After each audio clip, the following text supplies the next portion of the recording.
Сәлеметсіңдер ме балалар?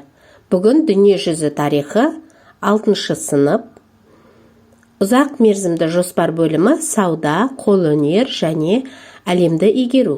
Сабақтың тақырыбы ұлы жібек жолы шығыс пен батысты қалай байланыстырды.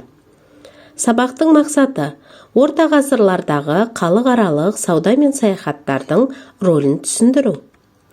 Бағалау критерийлері. Ұлы жібек жолы үстінде тұрған 4-5 мемлекетті анықтайсыңдар. Кескін картаға ұлы жібек жолының негізгі бағыттарын және жолдарын белгілейсіңдер. Қойылған сұраққа дұрыс жауап бересіңдер. Ұлы жібек жолының сауда, экономикалық, мәдениет, саяси байланыстарына 2-3 мысал келтіресіңдер. Тауардың шыққан жерін дұрыс анықтайсыңдар. 3-4 дәлел келтіріп, тұжырым жасайсыңдар.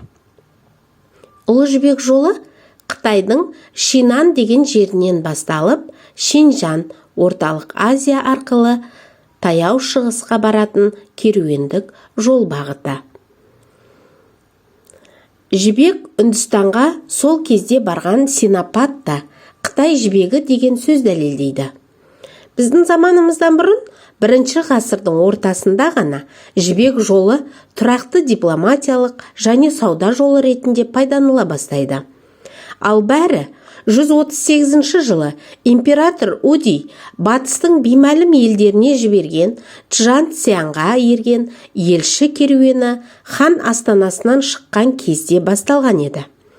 Чжан Цян 13 жылдан кейін қайтып оралды. Ол қазіргі Ауғанстан аудандарына дейін жетіп, Қытайдың ішкі аудандарынан орталық Азияға бірінші болып тура жолмен жүріп өтті. Осының ізінше батысқа жібек артқан керуендер аттанып, ал Қытайдан жерорта теңізі жағасынан, таяу және орта шығыстан, орта Азиядан тауарлар әкеліне бастады. Оқушылар, мына жерде сендер осы ұлы жібек жолының бағыттарымен танысасыңдар. Ұлы жібек жолының бағыттары Хуанхэ өзенінің үлкен иендерінен басталып, Алтайдың шығыс және солтүстік сілемдерін, Қазақстан мен Қара теңіз өңірі далаларын кесіп өткен. Гректер мен этрускелер жеріне жеткен. Оңтүстік бағыты Ферғана, Самарқанд, Иран, Ирак, Сирия. Ал солтүстік бағыттары Испиджаб арқылы 2 жол шығады. Оңтүстікке Орта Азияға, ал солтүстікке Түркістан, Сырдария бойымен, Батыс Қазақстан, Қара теңіз жағалауымен Европаға жеткен. Ұзындығы 7000 километр. Отырардан ұлы жібек жолы Сырдария бойымен Алтын Ордаға беттеді. Сығанақтан Ақсүмбеге, әрі қарай орталық Қазақстанға.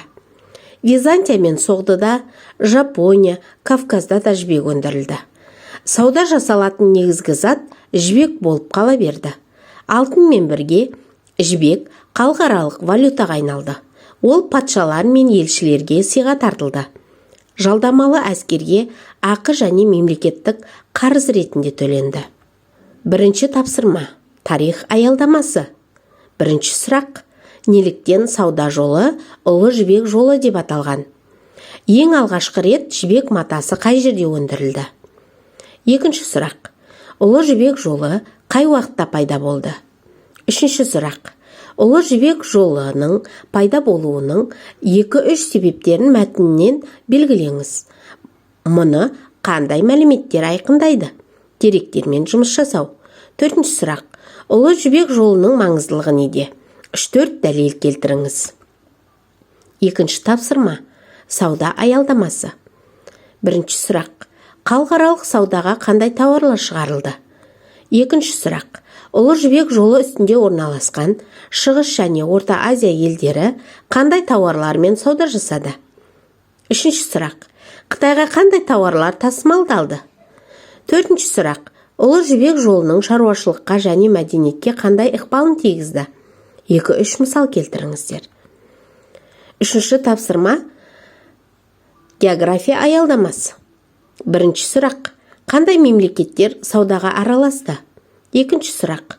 Ұлы жібек жолы қай жерден басталды? Үшінші сұрақ. Ұлы жібек жолының жалпы ұзындығы қандай? Оқушылар, мына жерде сендер Ұлы жібек жолының осы Қазақстанды қай қалаларынан өткендігін көре аласыңдар.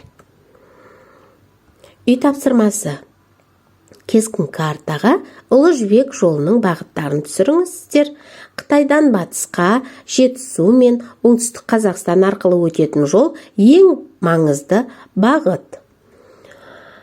Оқушылар, бас бармақ тәсілі арқылы рефлексия жасаймыз бүгінгі сабағымызға. Барлығын түсіндім, енді түсініп келемін, түсінбедім. Сау болыңдар балалар.